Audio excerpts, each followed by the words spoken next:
Ya, la primera es la violencia física, entonces Karen nos va a ayudar explicando. Bueno, vamos a empezar hablando de violencia física, que es una de las violencias más comunes y la que es pues más fácil de identificar. Y bueno, la violencia física es el uso de la fuerza física para provocar daño no accidental o con algún tipo de arma u objeto que pueda provocar o no lesiones, ya sea internas, externas o ambas. Quiero puntualizar mucho aquí que dice provocar o no lesiones, porque muchas veces nos dicen, ¿no? Que debe de haber un daño que podamos ver para que lo tomen en cuenta como violencia física. Y no, o sea, la violencia física puede ser incluso si no te dejan una marca. Bueno, este tipo de violencia se reconoce con mayor facilidad, deja lesiones en el cuerpo que pueden ser permanentes, provocar alguna discapacidad o incluso la muerte. El miedo que experimenta la víctima ante la posibilidad de que se repita el episodio violento puede mantenerla en un estado de tensión que genera malestares físicos como dolores de cabeza, trastornos gastrointestinales o taquicardias, entre otras cosas. Quiero puntualizar también en esta parte porque muchas veces cuando una persona vive en constante violencia física o alguna de las otras violencias, no solo es cuando le están pegando, es después, ¿no? Digamos, en una casa, en un matrimonio, hay violencia física y la persona que la sufre está todo el tiempo pensando, ¿no? Si hago esto mal, tal vez me van a pegar, ¿no? O tal vez me van a decir, o tal vez me van a hacer.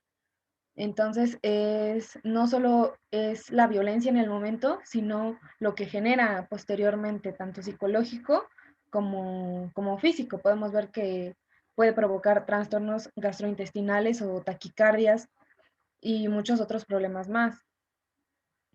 Continuamos. Tipificada en el Código de la Ciudad de México. Y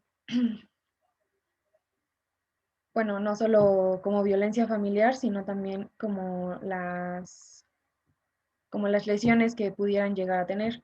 Lamentablemente, en los códigos solo se procede o solo hay como una prueba de que hubo violencia física si tenemos una lesión visible.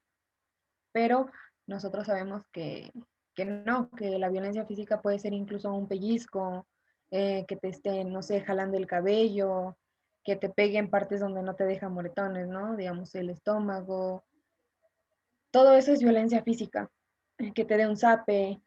Y bueno, pues eso sería todo por violencia física. Si no tiene... Violencia es el que tomamos un poco de referencia a la sesión pasada.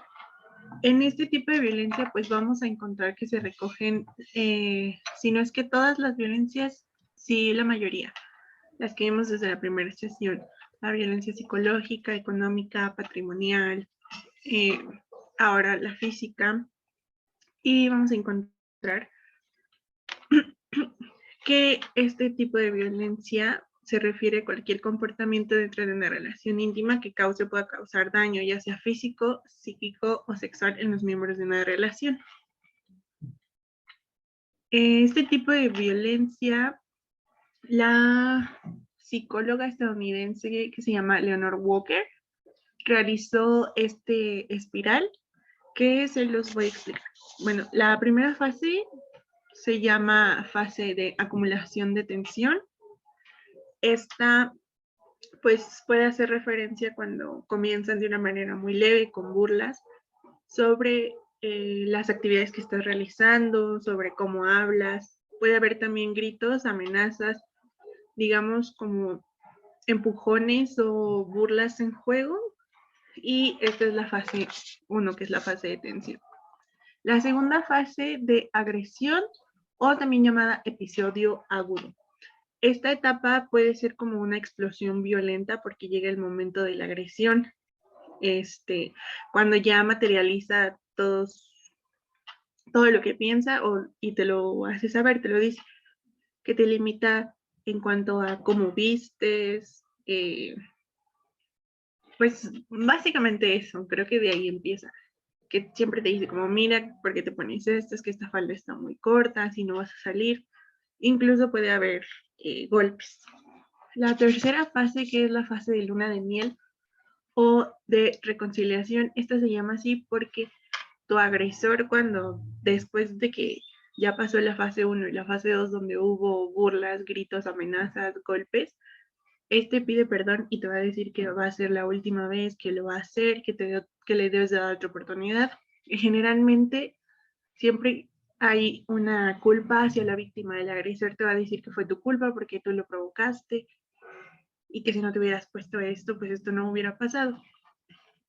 Eso en el círculo de violencia. También es muy, muy importante que sepamos identificar, pues cuando hay este tipo de violencia psicológica que nos explicaba Karen, que puede ser así como vista normal, pero pues en realidad no hay nada de normal en este tipo de violencia. Y también en la sesión pasada preguntaban que cómo se podía romper este círculo o por qué las personas seguían ahí. Y pues la razón es que no sé, yo no podría emitir un comentario acerca de por qué siguen ahí, sino más bien como una manera de apoyo. Si conoces a alguien que está en este tipo de situaciones, pues alentarla a que pues cuenta con tu apoyo y que cualquier cosa que pase, tú vas a estar ahí para ella. Y también es muy importante darnos cuenta cuando nos encontramos en la primera fase, porque justamente esta espiral no va a, no hay una salida, pues entonces siempre va a estar, va a ser un círculo vicioso y vamos a estar dando vueltas en este círculo de violencia. Y lo peor que nos podría pasar, pues sería la muerte. Esto lo explica el violentómetro, que está justo aquí, que no sé si se alcance a ver, pero describe justamente este tipo de círculo de violencia en el espiral, donde vamos a encontrar que primero hace bromas hirientes, chantajea, miente, engaña, ignora, cela, culpabiliza, descalifica, ridiculiza, ofende, humilla en público, intimida, amenaza, controla las amistades, los familiares, el dinero, los lugares, el celular, la vestimenta, apariencia. Sí, déjame, lo hago más grande para que... Ok, nos quedamos aquí, que... Ajá, esto, hasta este punto donde dice controlar, es cuando nos dice que tengamos cuidado porque la violencia puede aumentar. Y justo aquí, destrucción de artículos personales, manosear, caricias agresivas, golpear jugando, pellizcar, arañar, cachetear, patear. Nos dice, reacciona, no te dejes destruir. Es decir, que aún vamos a estar como a tiempo. Si dejamos pasar la fase anterior, aún podemos cambiar. Y en el último, patear, encerrar, aislar, amenazar con objetos o animales, amenazar de muerte, forzar una relación sexual, abuso sexual, violación, mutilar y en su máxima expresión el feminicidio. Entonces, déjenme ahora lo hago chiquito.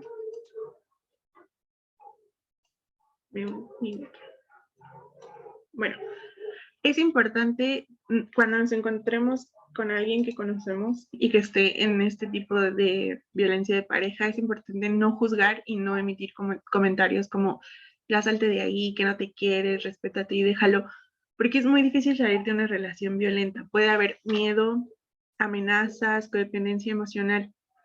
En la violencia de pareja, digamos, violencia intrafamiliar, muchas veces hay una dependencia económica o emocional, incluso puede haber amenazas con sus hijos y obviamente pues las mujeres que están en ese tipo de violencia no van a salir de ahí porque tienen miedo a que pues sus hijos puedan salir lastimados en este tipo de relaciones. Entonces, también es importante decir que las víctimas de este tipo de violencia en cualquiera de sus modalidades nunca lo permiten y nunca va a ser su culpa. Y por eso es importante no juzgar porque vamos a revictimizar de nuevo y eso no es lo que debemos hacer. Bueno, Les decía que es importante identificar el círculo de violencia que vimos en la diapositiva pasada, y también esto de juzgar es muy importante. Bueno, primero que nada, ¿qué es la violencia sexual? La Organización Mundial de la Salud define la violencia sexual como todo acto sexual, la tentativa de consumar un acto sexual, los comentarios o insinuaciones sexuales no deseados o las acciones para comercializar o utilizar de cualquier otro modo la sexualidad de una persona mediante coacción por otra persona, independientemente de la relación de ésta con la víctima en cualquier ámbito, incluidos el hogar y el trabajo. Porque muchas personas piensan que cuando estás en el matrimonio es a fuerza mantener relaciones sexuales y que no estás atravesando por una agresión sexual, aun cuando te están obligando, ¿no? Cuando tu consentimiento no está siendo validado. También puede haber violencia sexual si la persona no está en condiciones de dar su consentimiento. Por ejemplo, cuando está ebria, bajo los efectos de estupefacientes, dormida o mentalmente incapacitada. O también cuando son niños. Los niños por ningún motivo pueden consentir un acto sexual. Y es por eso que se considera un delito. Continuamos. Bueno, ahora vamos a ver la diferencia entre acoso sexual, violación, abuso sexual y cómo identificarlos. Bueno, estos artículos son del Código Penal de la Ciudad de México. Y bueno, el acoso sexual es solicitar favores sexuales para sí o para otra persona. Realizar una conducta de naturaleza sexual indeseable para quien la recibe, que le cause un daño o sufrimiento psicoemocional, que lesione su dignidad. Y bueno, la pena para este delito es de 1 a 3 años. Creo que es importante que sepamos esto porque muchas veces no se hace nada, ¿no? Cuando atravesamos por acoso sexual, decimos, bueno, pues me está diciendo, pero no me ha hecho nada. Y no, de alguna manera te está lastimando de manera psicológica. Por eso es que está penado, porque está tan normalizado esto que la gente piensa eso, ¿no? Que pues no pasa nada porque no me tocó o no me hizo. Pero pues podemos saber las mujeres, por ejemplo, que cuando salimos a la calle muchas veces salimos con miedo. ¿Cuántas veces no nos hemos regresado a cambiar una falda que se nos veía muy bonita, pero nos regresamos porque, híjole, me van a decir cosas en la calle? O híjole, me van a decir comentarios feos en el trabajo, ¿no? Me van a empezar a hacer comentarios vulgares, ¿no? Ahora, si existe una relación jerárquica derivada de relaciones laborales, docentes, domésticas o de cualquier clase que implique subordinación entre la persona agresora y la víctima, la pena se incrementará en una tercera parte, aparte de la señalada en el párrafo anterior. Y bueno, si existe si es tu jefe, si es tu compañero, si es no, perdón, solo si son jerárquicamente superiores, la pena se va a incrementar. Y bueno, en el caso de los docentes, igual, cuando acosan a las compañeras, que luego les están diciendo, y enfrente de todos, ¿no? Porque normalmente los maestros, hay veces que ni les da pena, pero estos delitos comúnmente los hacen escondidas o domésticas. Por ejemplo, en el hogar, también es una causa para que esta pena sea más grave. ¿Por qué? Porque es en el lugar donde se supone deberíamos estar seguras, ¿no? Y que estas cosas estén pasando en el hogar, pues nos pone aún en más peligro. Es tener cópula con persona mayor de 12 años y menor de 18 años, obteniendo su consentimiento por medio de cualquier tipo de engaño. Y esto lo podemos ver muchísimo cuando chicos de veintitantos andan con chicas de 15, de 17, de 16 años y mantienen relaciones sexuales, pero dicen, bueno, no importa porque ella me dio autorización, ¿no? Recordemos que los menores no pueden dar autorización. Y bueno, ¿cuáles son estos tipos de engaño? Puede ser cualquiera, ¿no? Me voy a casar contigo, es que yo te amo mucho. Todos esos engaños se consideran aquí y, y la pena va desde 6 meses a 3 años. Entonces, aquí, aunque haya consentimiento de la víctima, no lo podemos tomar como tal en cuenta. Entonces, por ejemplo, en estos casos, cuando denuncian los padres, sí llega hay muchos casos donde las personas mayores de 18 años han ido a prisión por este delito. Y es importante que lo sepamos y que lo sepamos diferenciar también de una violación. Porque en si bien un menor de 18, mayor de 12 años, digamos que sí consintió la relación, pero fue mediante engaño. Un menor de 12 años no puede de ninguna manera consentir una relación y por eso ahí pasamos al siguiente delito. El abuso sexual está tipificado en el Código Penal para la Ciudad de México en sus artículos 176, 177 y 178. Y es quien sin su consentimiento de la persona y sin el propósito de llegar a la cópula, y aquí está la clave, quien comete quien comete abuso sexual, no tiene el propósito de mantener una relación sexual con la víctima, solo quiere ejecutar en ella un acto sexual. Y bueno, ¿qué vamos a entender como acto sexual? Cualquier acción dolosa con sentido lascivo, o sea, como diríamos burdamente, con morbo, ¿no? Con un fin sexual, pero sin querer mantener la cópula, pues. Eh, con sentido lascivo y se caracteriza por un contenido sexual que se ejerce sobre el sujeto pasivo. La pena va desde 1 año a 6 años.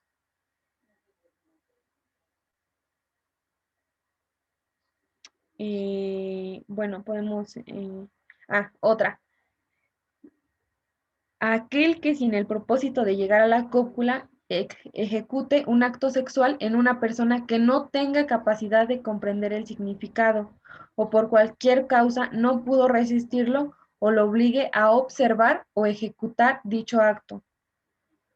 Que una persona, por ejemplo, en los casos que vimos hace un rato, que era que te toquen en la calle, eso es abuso sexual. Que, que alguien se masturbe frente a ti, está manteniendo un acto sexual y te está obligando a verlo de alguna manera, ¿no? Porque si vas en el transporte público y volteas, pues no es algo que esperes, ¿no? Que una persona esté haciendo eso en público. Entonces, estos son abusos sexuales y hay que aprender a identificarlos. También cuando una persona es incapaz de comprender el acto, es decir, cuando está en estado de ebriedad, cuando está bajo los efectos de alguna droga, cuando tiene algún problema de discapacidad mental. Y bueno, eso serían, o cuando es un menor. Continuamos. Y ahora la violación. Comete este delito quien por medio de la violencia física o moral realice cópula con persona de cualquier sexo. Entonces, aquí podemos ver que el código nos dice que no solo es hacia mujeres. La violación puede ser tanto para hombres como para mujeres. Y entendemos como cópula la introducción del pene en el cuerpo humano vía vaginal, anal o bucal. También entendemos como violación introducir por vía anal, vaginal, cualquier otro elemento o instrumento o cualquier otra parte del cuerpo humano distinto al pene por medio de la violencia física o moral. Y esto es, por ejemplo, cuando, no sé si escucharon, bueno, aquí ¿qué pasó?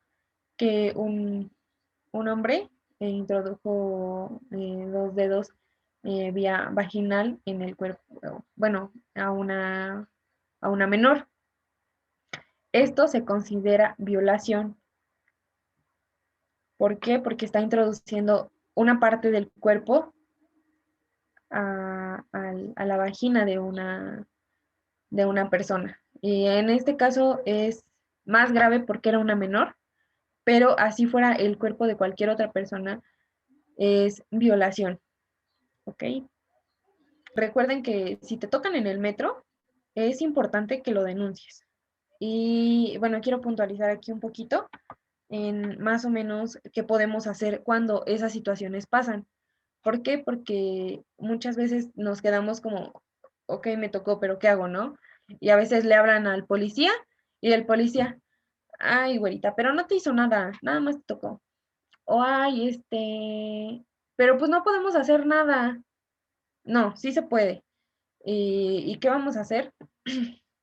Aquí, aunque tengan el miedo de volverse leír olores, no importa. Eh, Les recomiendo mucho que saquen su celular y que empiecen a grabar el actuar también del policía, porque recordemos que existe un pacto patriarcal entre hombres que muchas veces se cubren entre ellos, aunque no se conozcan. Entonces, les recomiendo sacar su celular y empezar a grabar. Graben al tipo que les hizo esta conducta y acérquense, si tienen la posibilidad de acercarse a un policía, y cuando se hayan acercado a él le van a decir que quieren que ponga a disposición a esa persona. Y obviamente les va a preguntar qué por qué. Bueno, y ustedes le van a decir que quieren que lo ponga a disposición porque lo quieren denunciar por abuso sexual. Entonces, el policía tiene la obligación, no es que quiera, no, él no es juez como para decirles, no, es que no procede. Ahí ustedes deben de decir, no, yo sé que sí procede y te estoy pidiendo el apoyo. Si les empiezan a decir así, hay un abuso de autoridad, ¿ok? Entonces nosotros también nos tenemos que ser más fuertes y decir, no, yo sé que sí, yo sé que debes de hacerlo. Los policías tienen la obligación de poner a disposición a las personas porque otra persona se los está pidiendo. Poner a disposición es, digamos, tomarlo y llevarlo a una fiscalía. Entonces, ustedes van a pedir eso. Si el policía se niega, como les dije, por eso es importante que grabemos todo y pedirle, por qué no me quieres ayudar? Y pues ya normalmente cuando sienten esa presión y cuando saben que están haciendo un mal trabajo, lo van a hacer. Y ya cuando lleguen ahí, pidan nuevamente a quien las atienda que quieren que se ponga esta persona por este delito, que tú estás pidiendo eso. Y regresamos al artículo de abuso sexual. Y díganme ustedes, ¿no creen que estas personas, yo sé que es un proceso muy largo, si llegara a proceder, pero ustedes creen que una persona no se va a espantar con que le digan que puede estar en la cárcel de 1 a 6 años por esta conducta o de 2 a 7 años? Créanme que cualquier persona se espantaría y mínimo, si no procede, mínimo lo va a dejar de hacer. Y mínimo se les arrodilla y les pide perdón, porque no es justo que estos actos sigan pasando y no se haga nada, ¿no? Pero quería ponerles un video que justamente ejemplifica la violencia sexual, tanto un poco de violencia feminicida que no logra concretarse y el, la inoperancia y la ineficacia de los ministerios públicos. No sé si les gustaría verlo. Son 17 minutos, pero le corto las partes que me interesan. Me quería tener sometida todo el tiempo. Y yo no quería eso. Esa no era mi idea de pasar un 14 de febrero con él. No siendo su esclava sexual. Esa no era mi idea. Y se enojó.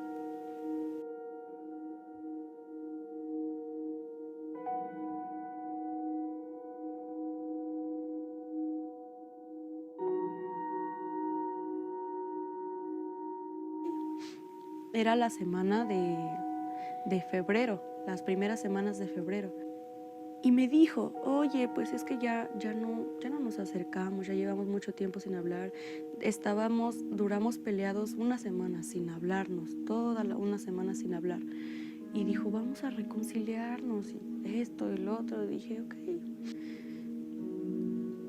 Y como que de cierta manera, por la fecha, dije, tienes razón. Yo creo que hay que intentarlo, va a ser 14 de febrero y estaría padre que hiciéramos algo, ¿no? Que a ver si queda algo.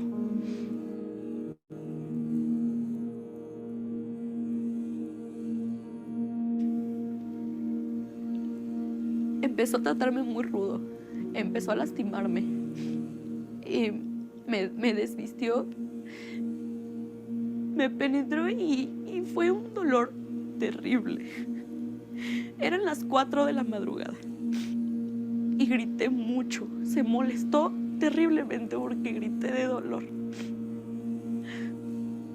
Se paró muy enojado y me dijo que iba a despertar a su abuela.